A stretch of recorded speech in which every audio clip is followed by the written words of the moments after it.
Okay. All right. Welcome, everybody. I hope this is live today. Looking for my volume to be running, and I believe it is. Yes, it is working. So, welcome to my weekly Thursday early afternoon podcast called Clear Blue Radiance. I need to put on my glasses here so I can see what I'm about to do. And Clear Blue Radiance is all about sharing with you an opportunity, excuse me, for receiving wisdom. And this wisdom that I'm going to share with you today is kind of paired up with a very elite Jamaican sprinter. And this woman has been commanding the field of track and field, especially in the 4 by 400 relay, 4 by 400 meter relay. Uh, I think she also runs the 200 meter relay as well as the 200 meters, and she also is profoundly one of the best women athletes in the world when she runs the 100 meter uh, dash. And her name is Shelly Ann Fraser Price from Jamaica. And I was thinking about her because I have been watching, I like to watch track and field, historical events on YouTube. And I really enjoy, I mean, everybody from around the world, the upcoming American sprinters and relay teams, high jumpers, broad jumpers, triple jumpers, shot putters, all the way around the world. Um, so the other day I was watching, they were doing something that was, excuse me, very historical about Shelley Ann Fraser Price and how she has worked so hard at dominating the 100 meter dash record and bringing it down. So before I jump into this, what I'm going to just step out there, and if you can hear me, just pop in and go put the number one or say yes. Okay. Welcome to the Clear Blue Radiance podcast, streaming just about weekly every Thursday here for Resident Essentials at 1 p.m. or 1:30 p.m. Mountain Time. And my name is Brother Francis E. Revels-Bey. I'm the podcast host, the originator of this particular podcast. And I have been a spiritual counselor for well over 45 years. I enjoy helping various people, such as yourself, to gain greater clarity in your life, as well as discover or redefine your purpose in life. And I always tell people your purpose changes as you evolve. Thank you, Linda. Your purpose changes as you evolve. And so, as you go about your day, you have many challenges, right? We all have challenges. This life is involved in challenges. I was teaching my numerology course online last night, and one of the questions that came up, we always have a nice discussion after the initial lesson is taught. And one of the students was saying, well, why would we pick such unusually strange, jacked up lives? It's like, and one of the things she was mentioning, like, when you're looking globally, where there's a lot of poverty going on in war-stricken countries, why would a soul pick to go there and live there and may die within the calamities there? And it was a very deep discussion. And what we were finding out, and some things I revealed, that I had never revealed before to people. And I was revealing it in this class, this course. And I was saying, well, a soul is picking to be mature spiritually, metaphysically, to grow, and not only that, but have the experience that they chose to have within this earthly matrix.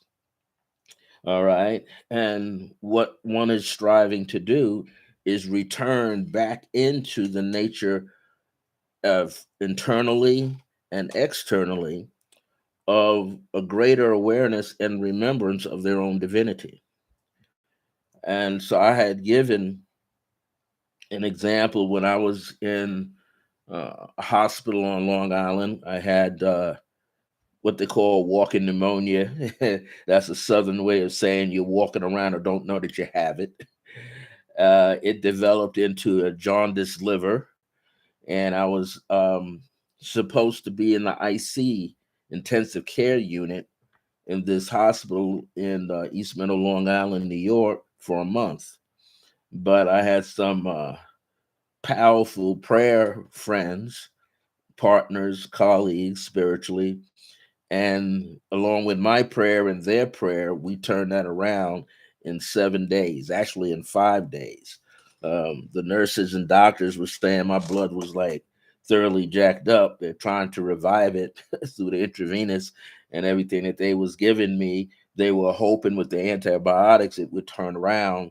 And about the second day, third day, they didn't see this thing turn around. And then all of a sudden, there was a young nurse living here in the United States, and she came up around the fifth day, kept checking on me, like, every day, 24 hours a day. She was in there checking on me at night, wake me up and check my blood. They were saying everything was kind of scary. But at the same time, now I came out in less than 7 days. Everything was back to norm in 5 days through some miraculous healing prayers that all of us were doing along with myself. But I was talking last night about the deeper spiritual experiences of out of body experiences, soul traveling experiences I was having while I was in the hospital those 7 to 8.5 days. And one of the things I had discovered is that we see variables of particular life streams that we are in. And before we get into them, we get to see them in their root form. We get to see the different levels, how we will learn what we desire to learn, whether we're in the earth plane or Venus or Mars or wherever you choose to go to. But it is an opportunity for the soul to evolve by coming here and literally agreeing to have your memory bank wiped clean. And then you get down here and you realize halfway through your life or longer that this whole thing called the Matrix is a big old illusionary game, and that every living being within the game is playing a part in your life and you're playing a part in their life. In other words, you're the star character in your life, and everybody else you're communicating with, they're like your co-stars and your cameos and so on. And it's like that, like a play or a musical. The life that you're living is programmed in with various variables. So you might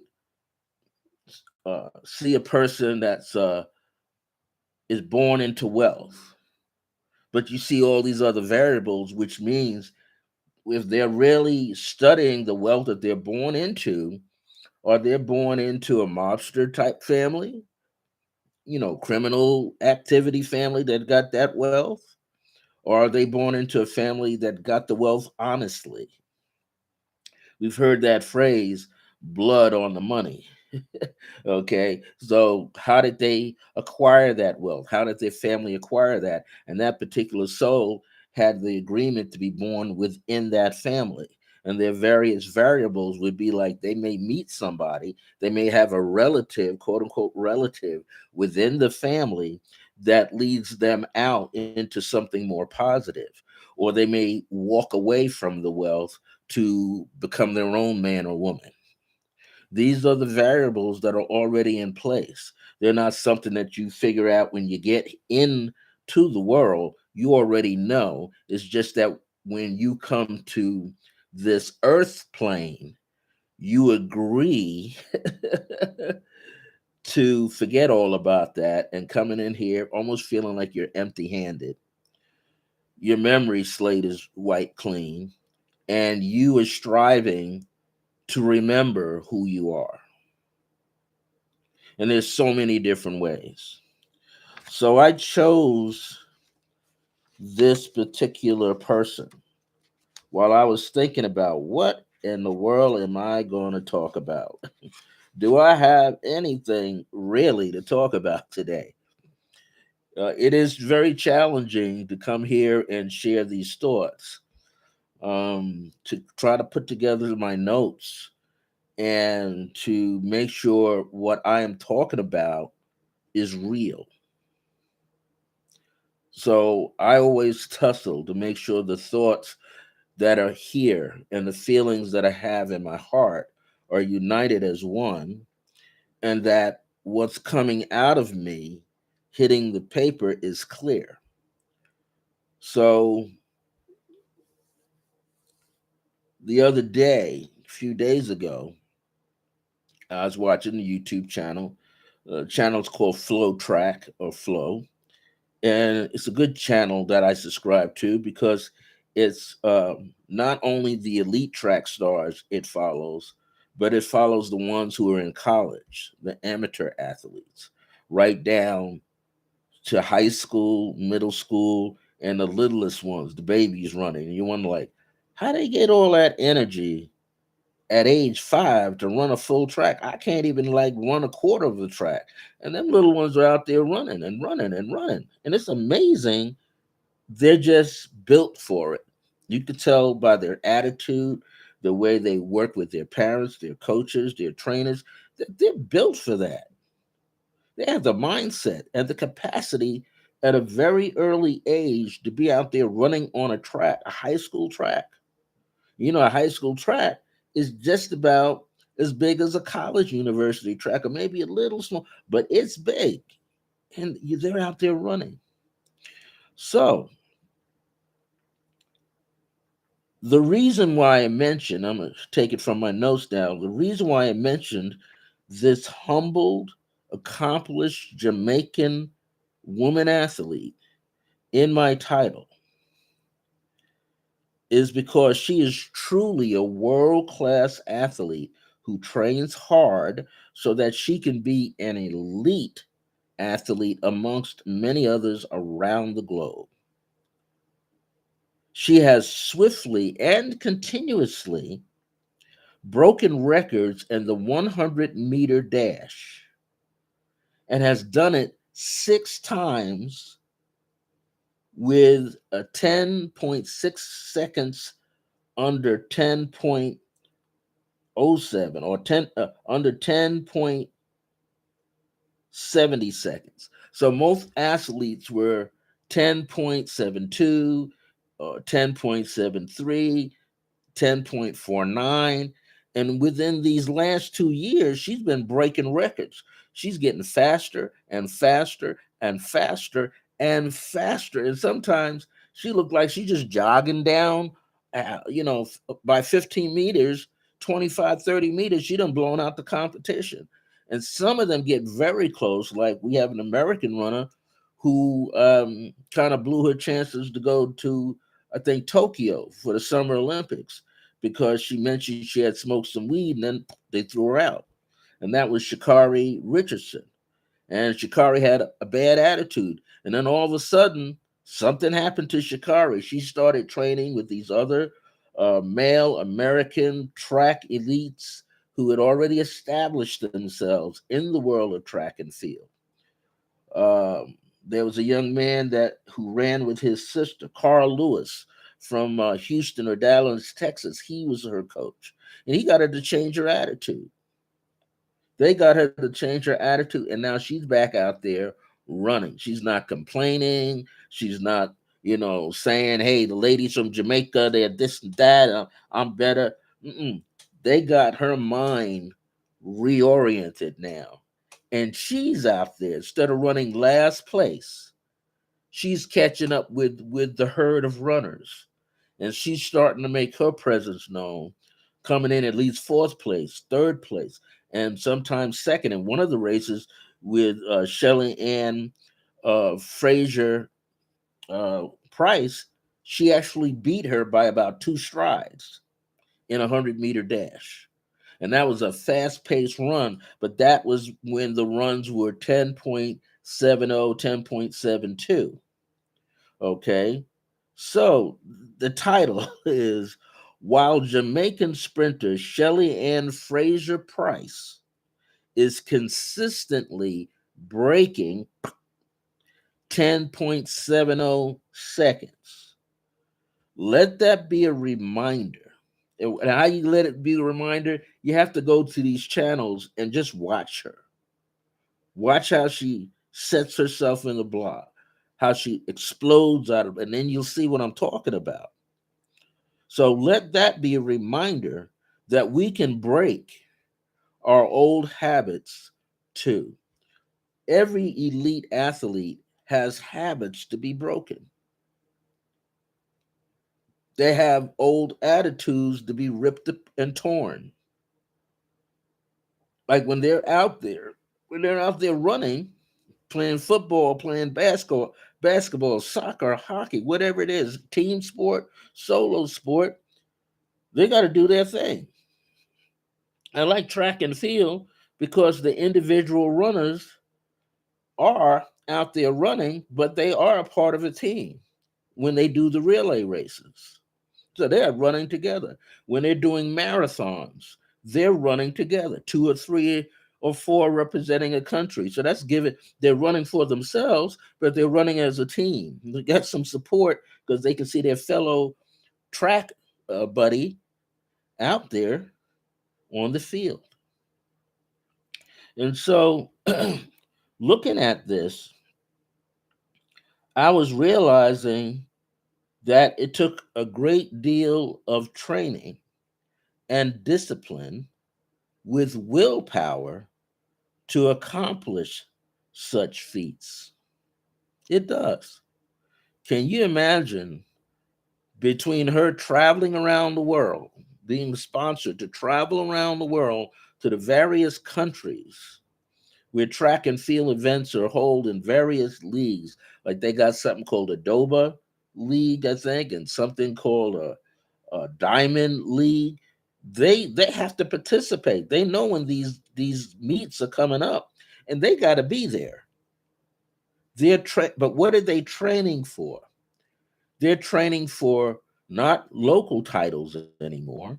They're training for world titles, world recognition. And when they're running in the world, they are shifting from being an amateur to a professional runner. They have a coach, they got a trainer, they got a medical staff that works with them, they got someone that works in the gym with them, they got the person who works on the track field with them at every little stage. So they're using self discipline. You, as an everyday person, or whatever your field might be, musician or artist, choreographer, dancer, symphony orchestra, musician or conductor, you're training the mind. You're training the muscle memory to remember how to play a violin, to remember how to do a cello. You see jazz musicians, they rehearse and they rehearse with the band and then they rehearse by themselves until they get it right. But they're not always striving for perfection. They're striving, as most musicians say, they're striving. Good afternoon, Jackie. They're striving to be in the pocket for a drummer and a bass player and a guitar player, organist, but especially the rhythm section. is to hold that beat until the entire place is full with rhythm. And that drummer can't go too far outside the pocket because they're controlling the rhythm and they're controlling almost the mood of the rhythm. And then the other musicians start to paint their notes in. This woman is doing all of that. We're doing something similar. I think for myself, what do I do with what I have? That's the first question that came out of this, watching her train and run and break the record consistently. How much time does it take to accomplish desired tasks and my goals? Do I have the actual energy to do these tasks and goals? Have I reordered my steps? Have I changed something? My plans, my outlook, my attitude? And now I switch it to you. Have you asked yourself, am I procrastinating way too much? But here's another question you might ask. Because maybe you're not a procrastinator. We do procrastinate sometimes. But are you someone who's like pushing yourself way too hard to make something happen?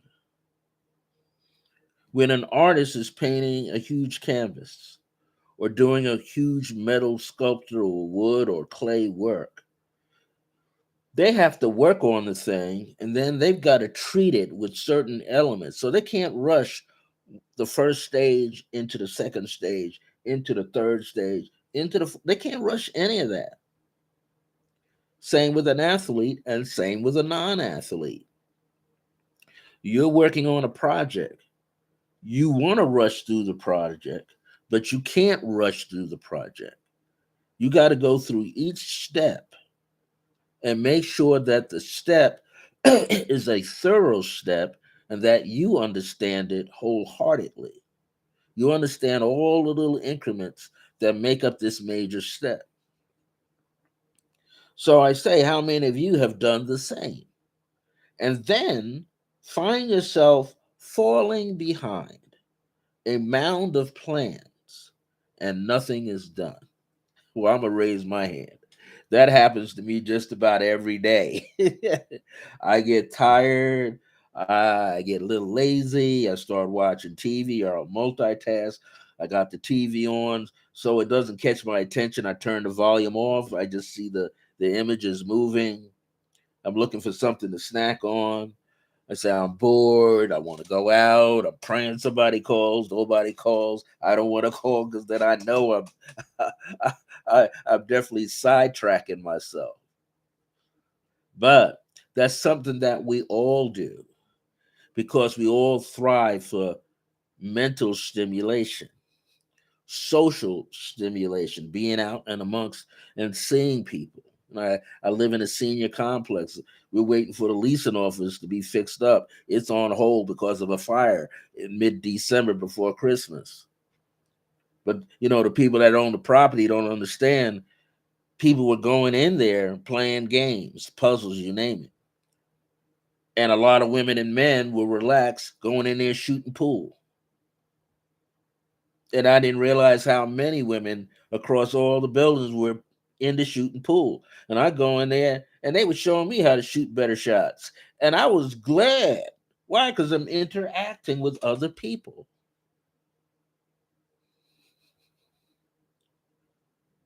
So you always have to find your way.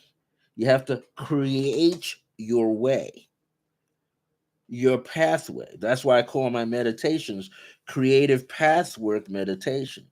I'm teaching meditation, but I'm teaching you to do it in a very creative manner where you can interact with me. I can give you a guided journey or one particular scene that you could focus on. And it's a generalized scene, but you become the artist of the scene. So we must remind ourselves to make decisions and remain active. Make decisions and remain active. That was another side conversation with a gentleman in my building. Yeah, he's one of the people in my building. He's on the top floor like I am. And we were saying how in our age group, when you get into the 60s, 50s, and the 60s, and you start encroaching the 70s, you really got to keep it moving, keep your body active. Whether you go for a walk, a stroll, or if you got a bicycle, or if you know how to swim, you go swimming. If you've been working in the gym for years, you continue that process. Sometimes I like to watch a good mystery, a documentary. Excuse me. Sometimes I read a book. Sometimes I got a lot of crossword puzzles. I'm busy stacking and organizing. I find some of my favorite crossword puzzles, crypto quotes as they call them. Those things make you really think because you might think you done found all the words that are BE and find out that they're TO. now you got to erase them with a pencil. And you're going, no, that's not the quote. So you're trying to find all the A's and all the little words. These things help stimulate the mind, like this woman athlete. She's got to tone her body. She has to stretch her body, stretch the muscles and the ligaments, and then tone the muscles. She's got to relax herself. She's got to breathe right when she's running. Can you imagine running a 100-meter dash? That's a little over 100 yards. She's running one step per yard. Actually faster, right? Because she's motoring down there at a little over 10 seconds to cover that distance. And sometimes I've counted the number of steps if I can catch it. You know, for 100 yard dash to 101 yard dash or so, they're running somewhere between 40 steps. Yeah, between 40 and 45 steps from the time they explode out of the block to the time they cross the finish line. 40 to 45 steps. That's about 20 steps with each foot. And they got to do it at a hectic pace where they're building and building and building. And here's the trip: when they explode out of the block, they're not to stand up right away. They have to continue to lean at about a 75 to 45, yeah, 70 to 60-degree angle when they come out. They're driving with their legs and their feet in the ground, pushing, pulling. And in order to get that done, they put weights on a chain or a rope and tie it to their waist. And that weight's behind them, one weight. And they start them out with 10 pounds. Then it's 20 pounds. Now they got to pull that 20 pounds for about 10 steps, 15 steps. Right around the 15th or 20th step, 15th step is when, right in there, is when they're now raising up. Yeah, but when they're doing it, they got to keep their knees pumping, knees driving with their arms. And guess what? They got to remain relaxed, no tension, relaxed. They can't be, they got to, that's how they have to run. Why? Because they're moving their body weight, sometimes against the wind or the wind is behind them. So it says, remain active. Do the important things like them. Do all the exercises. Do all the training mechanism and methods. You miss one, you don't win. Make a list of priorities. What's important? Do we make the list of priorities at night? Sometimes I do. I'll write down what I accomplished. And I can tell you, it doesn't have to be a whole lot of things to accomplish. It can just be a few items. Get more organized. Get all my notes into place. Like today, this morning, and after this, I'm working on my certificate of awards for my numerology class.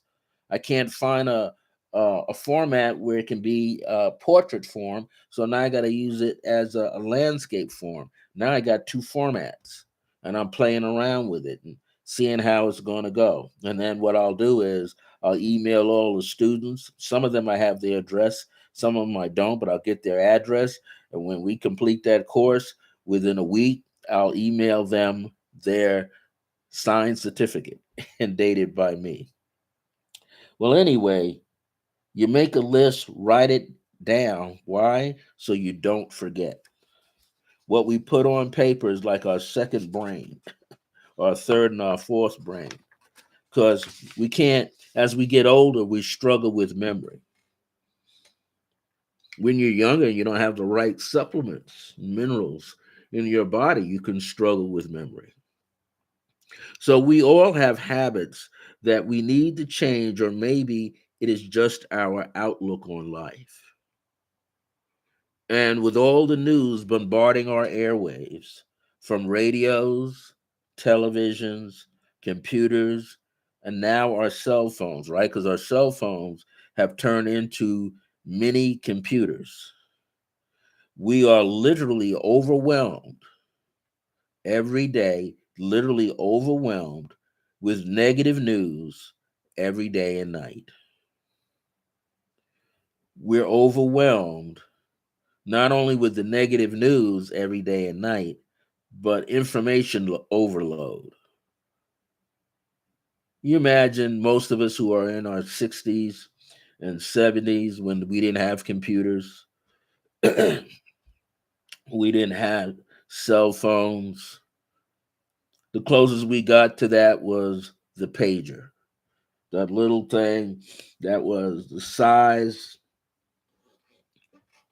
a little smaller than this, thicker than this, but smaller than this, and it was in a cover, and you clipped it onto your waist, right? It was a pager, meaning someone could dial the phone number connected to this because it was sending out signals. It wasn't plugged into anything, and it had maybe a battery or two in there, and they could dial your number. And if your screen was big enough, like this screen here, let's say a series of numbers, I just throw some numbers at random. And if you had this thing on top, you could read the number that was going across. And then you could press pause and you could see what number was calling you. The only thing is, you couldn't get a message. But the person calling your pager, which we also often call a beeper, because it would beep the minute you had an incoming call. It would go beep, beep, beep, beep. You had an incoming call. And you would look. Now, that thing might beep several times a day. It might be one person or several people. But the only thing with the pager is what? You had to have a whole bunch of coins, especially quarters, lots of quarters, dimes, and nickels. Why? Because you had to go find a payphone. And most of the time, the payphones were where? On a corner. Every 2 blocks, there was a payphone. If you lived in the city, either every 2 blocks was a payphone, out there, a booth. You had to squeeze into the booth with all the traffic rolling around you. Or, or you had to go into a little shopping strip plaza and find one on one of the poles or posts outside of a store, or you went inside. Those of us who were in our 60s and our 70s, we remember the soda shop pops.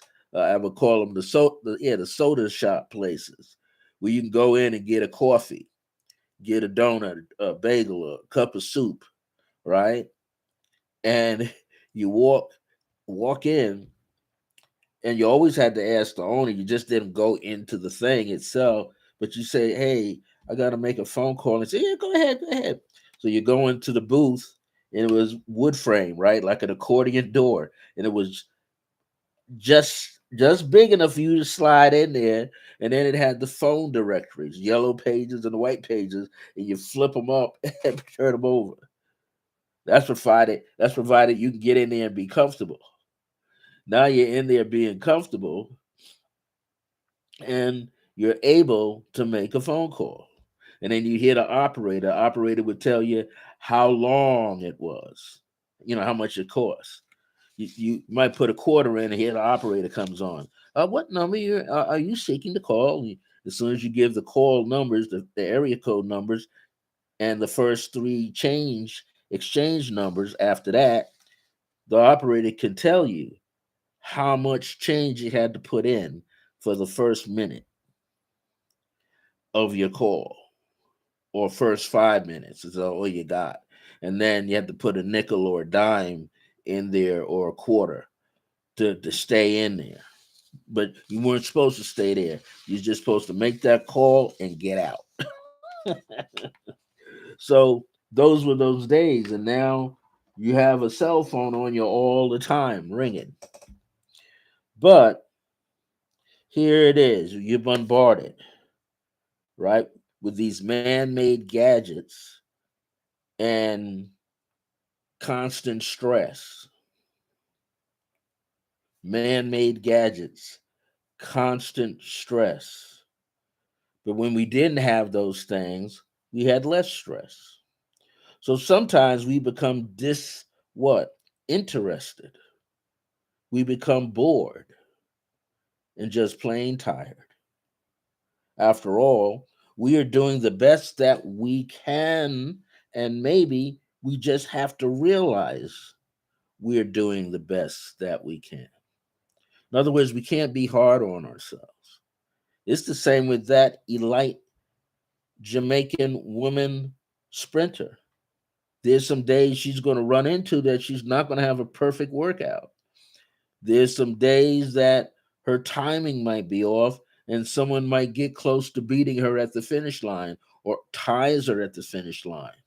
But yet she's just a nose or forehead by that much. So we don't need to fret and pine over what we cannot do. Fret or pine, Pine, over what we can't do or accomplish. It is not all about just eating right, staying active physically, because you have to do those things. Sometimes it is what we think and feel about ourselves. So let that saturate your mind. Yeah, you want to eat right. Yeah, you want to exercise. You want to get your walks in. You want to get your rest and your sleep. But guess what? When you're just resting, watching TV, or sleeping, some people are tearing themselves down, tearing their thoughts down, their feelings about themselves, giving themselves a hard way to go. And by doing that, they are struggling. We all have struggled. So we find ourselves struggling, right? Hopefully, if you have a friend, you can call up the friend and they can listen without judgment. Just let you vent.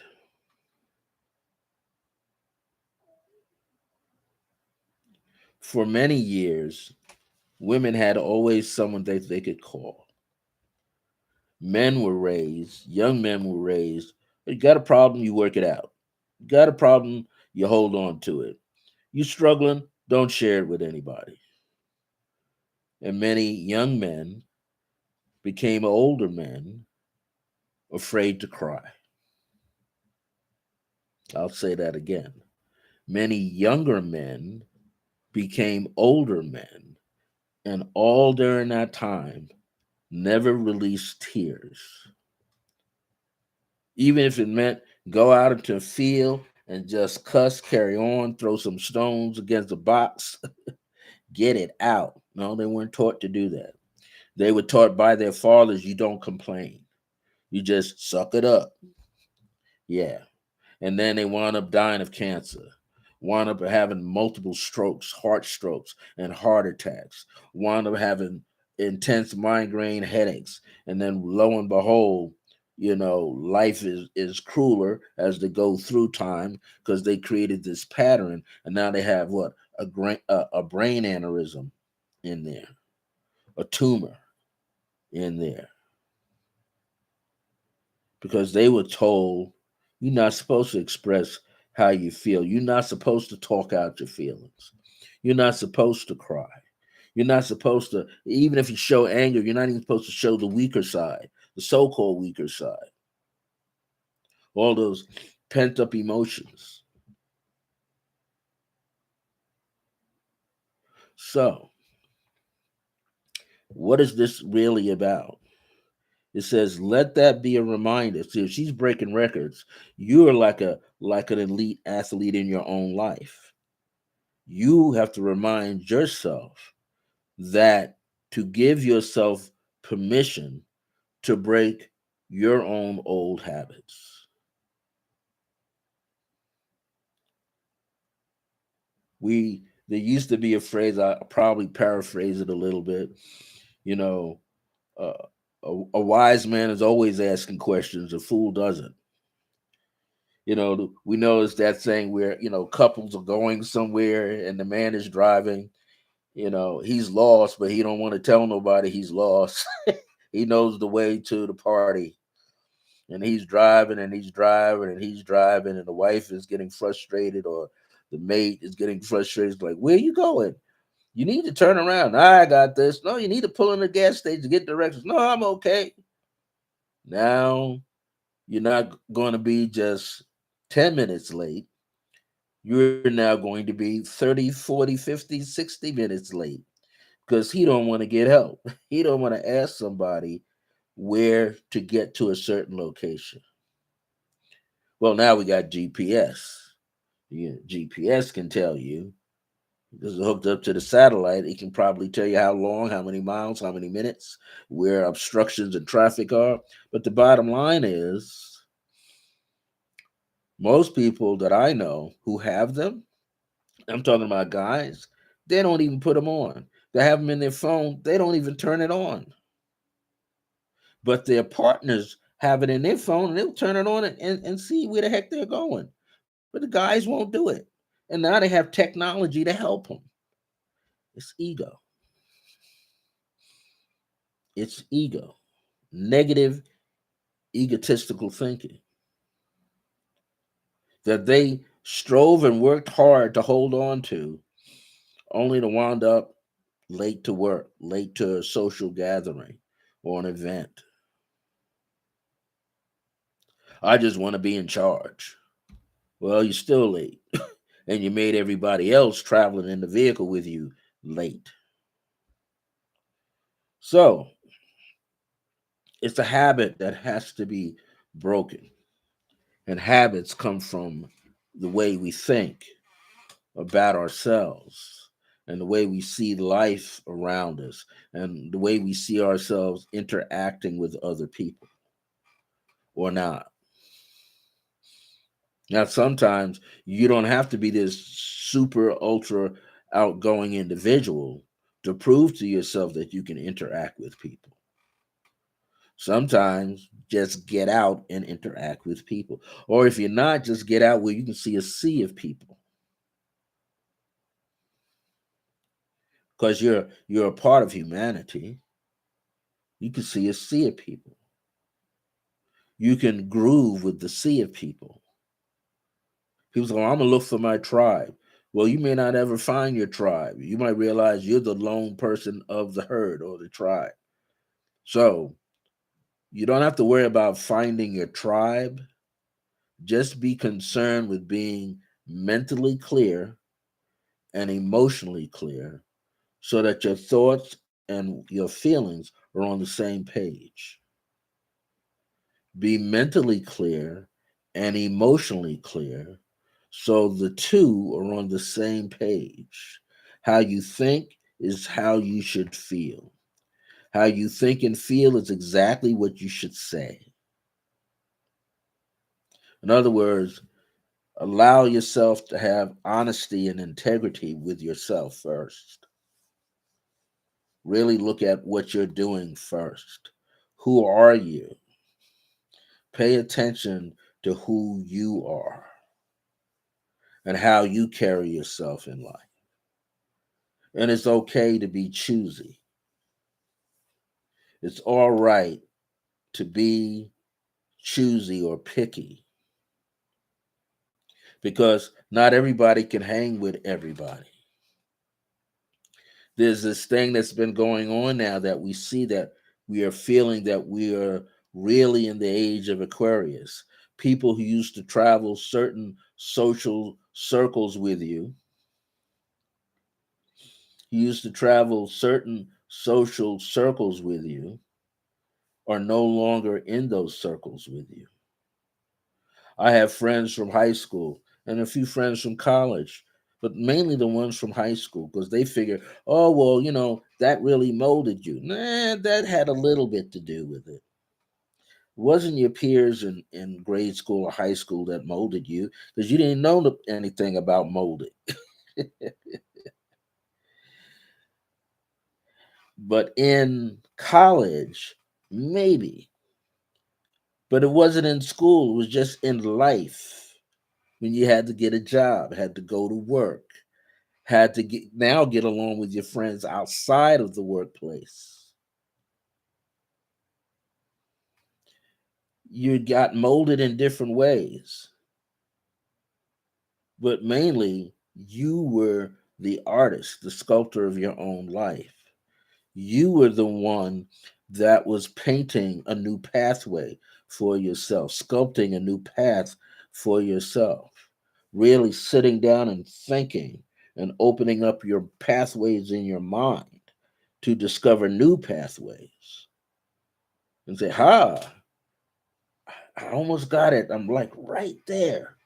So you relax. The next thing you know, you call out into the universe, and the things that you're looking for start to pop up.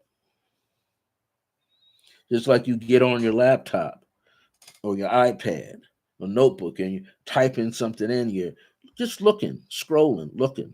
And all of a sudden you keep putting something into Google or Chrome or Bing, right? And you just keep putting it in the search engine. And as they say, the spider in the machine crawls out and finds the data, finds the things that you're looking for, brings up the images that you have been consistently looking for. Well, that's what you do.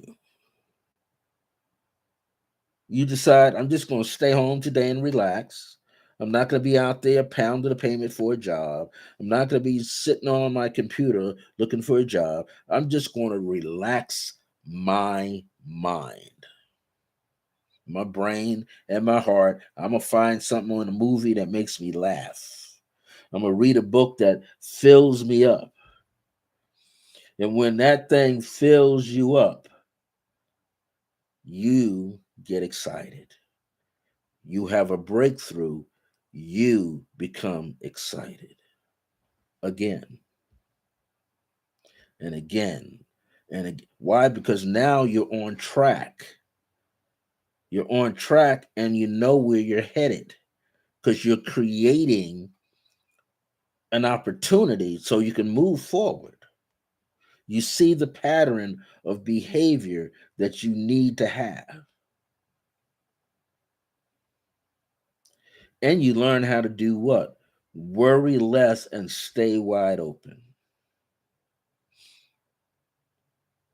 I might think to myself, how am I going to pay a certain bill? If I pay attention to what I'm doing, what I've been consistently doing, and sometimes I don't look what I've been consistently doing over the last 3 or 4 weeks. I look at what I've been doing this time a year ago, this time 4 or 5 years, 9, 10 years ago. I said, I got that pattern just right now. And all I had to do, like I said back then, was just relax my mind and be open to receive and see what's around me in my environment. And while I did that, I noticed things were turning on my behalf. Why? Because I was being consistent. Just like that elite professional Jamaican sprinter, and I'm going to say her name again, Shelly Ann Fraser Price. She's consistent. You are consistent. She's an artist of her life. So are you. Her work ethics are there. So are yours. She gets proper rest. Hopefully you do. I'll say, hopefully I do. You eat right. Hopefully I do. But you get that exercise in. You train the mind and you train the body to be on the same exact page. And that's why I chose this kind of title. While Jamaican sprinter Shelly Ann Fraser Price is consistently breaking 10.70, within the past 2 years, she's brought that down by 3/hundredths of a second. She's now down to 10.62, or say, yeah, 10.67, where she used to be 10.70. And 4 years ago, she was 10.79. She's bringing that down. She's now creating the record based on herself. So I use what she's doing and not compare it, but give us a mirror kind of look. See it like a crystal ball. Can we look in that crystal ball and look so deep and so calm and so relaxed that we can find who we are, who we are about to be?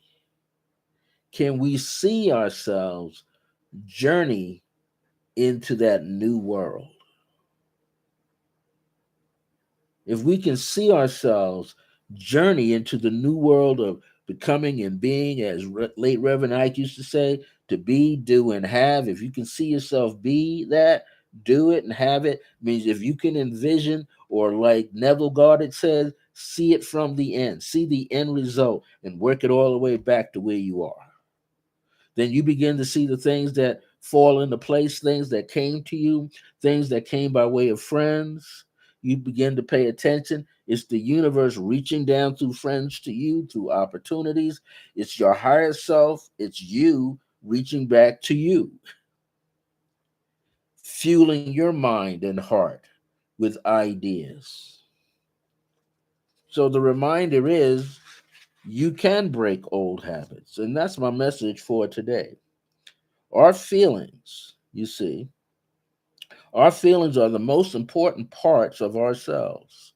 How you feel actually is the key. Our feelings are more powerful than our words. Our hearts radiate more energy than our brains. When the sperm and the egg come together and everything is blending together, everything is blending together in harmony, in unity with each other, there are breakthroughs. You can't help but not just visualize it, but experience it. Our feelings are, I'm going to say it again, our feelings are the most important parts of ourselves. Our feelings are more powerful than our thoughts. When that egg and sperm come together and the mother starts to carry within her the fetus, first thing that is born is a heart. Skeletal structure and all these things are there, but it's the heart that's actually carrying all the blueprints for everything. Then the brain and the limbs and everything else. But it's the heart that has the beat.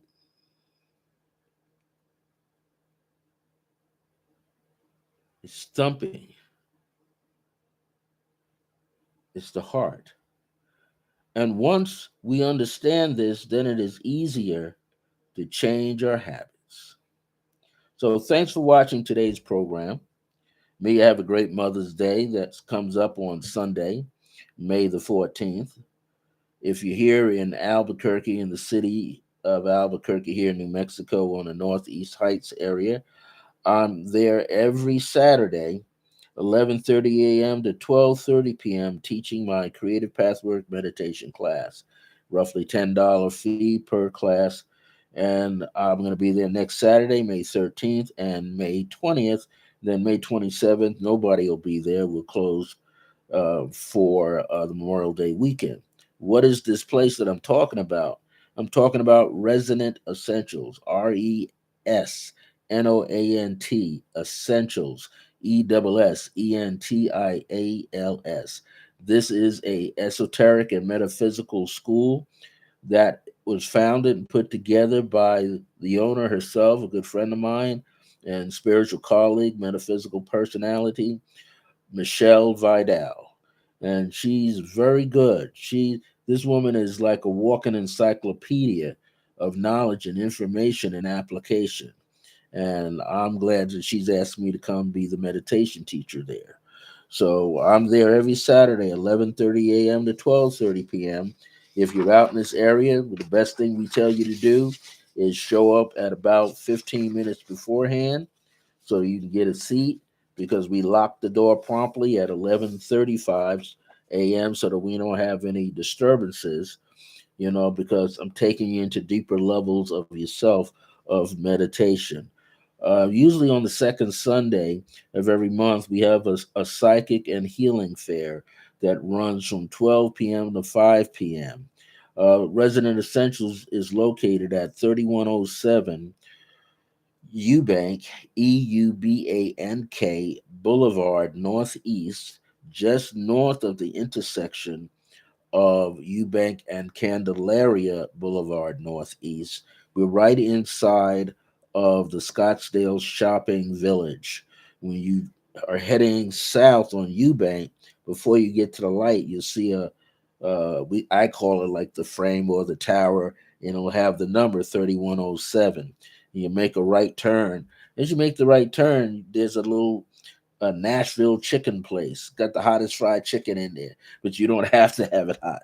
Okay, but you ride in there and you see the next row of buildings come building to the right and more buildings down. But as you pass that Nashville chicken place, you'll see a green with black trim building, and that first one that you see is Resident Essentials. You'll see on one side it'll say on white and red letters, leasing office calls such and such and such.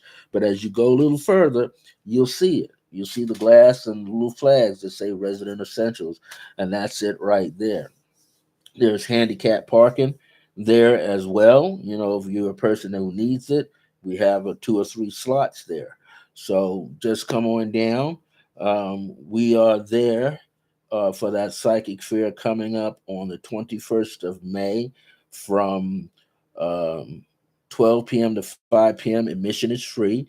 It's $20 for the reading or a healing session with our practitioners that are in there, or you can do $1 per minute.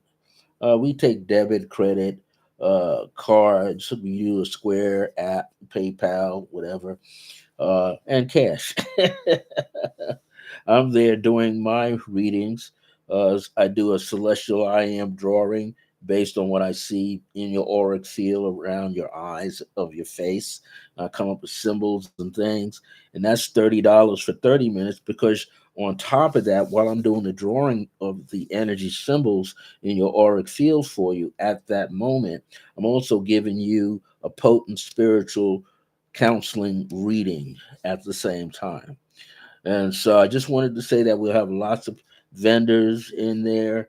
They'll be selling candles, they'll have incense, jewelry. And some of the vendors have jewelry. I'll have my books there as well being sold on the premises. I'll have two of my books, my numerology book there on sale for $25. And I'll have my other book called Decree and It Shall Be, Speak as I Am, which sells for $12, a little thin book, but it's very potent and powerful. In fact, I'm coming up with a 6-week course starting July the 20th. So you need to go to my website, www.circleofgrace1.us. Put a single forward slash after that S, and it'll open up to the page. And please read it thoroughly. Scroll down.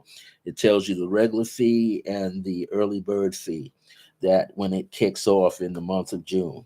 Okay, so I'm excited. I hope you're excited. I'm finishing up my online numerology course, and I got another course that jumps off right behind it on Wednesday night, June the 7th, for 11 weeks, 11 Wednesday nights, 7 p.m. Eastern Standard Time. And that one is going to be on selenite. So be sure to email me at iam.circleofgrace1, iam.circleofgrace with the number one at the end at gmail.com. Well, thank you for your time. Thank you for coming out. I didn't mean to be on too long today, but now I'm going to work on my certificates for my students, and look forward to see you here hopefully next Thursday at about 1 or 1:30 p.m. Take care of yourself. My grace is your grace. This is Clear Blue Radiance, and I'm the host, Brother Francis E. Revels-Bey. Until next time, remember that divine grace is a blessing as we are alive and well in the age of remembrance. Take care now and have a great afternoon and a happy Mother's Day.